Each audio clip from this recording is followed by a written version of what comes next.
It's time for Grim Reviews. Playing through mods and helping you pick the best of the bunch. Let's get on with it. Today's mod is the Paths of the Earth. This one was published on 16th February 2013. It was created by Localfire. That's right, me.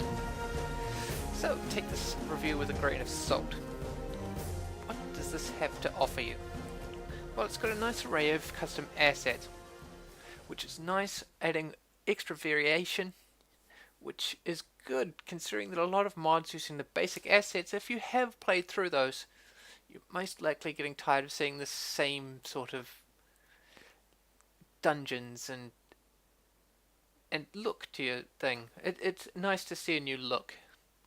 That said, the layout is nothing really special. There's a lot of rooms such as libraries, offices, bedrooms. It gives the dungeon a lived-in feel, but ultimately feels like there's a lot of wasted space. There's not enough puzzles to really make this interesting. And while the puzzles that are there are, what can I say, they're easy. Quite often there are clues set up for the puzzles, but these puzzles are simple enough that they can be solved by trial and error, often more quickly than it would take to read the clues. Ultimately, these poor puzzles are perhaps the dungeon's weakest point. Another weak point, however, comes from the fact that the balance isn't quite right there.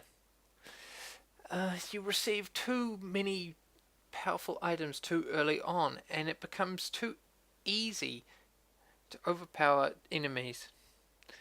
There are several death traps which will kill you if you're stupid enough to stand on them, but ultimately they're easily avoided.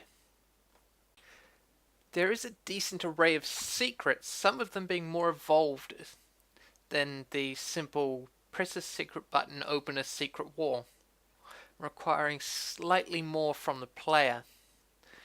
There is also a story, which is fairly decent but falls flat on delivery, with the player being presented with massive reels of scrolls and just walls of text rather than being allowed to explore the story more organically. Ultimately, the dungeon is obviously a first effort, and while it does improve as it gets deeper, it doesn't improve enough to really make it worth playing. Ultimately, if you were to skip this one, I couldn't blame you. This one gets a 2.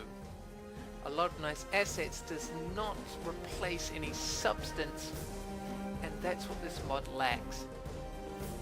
Ultimately, it's not as bad as a lot of other mods out there, but it doesn't rise to even meet the quality of the base game.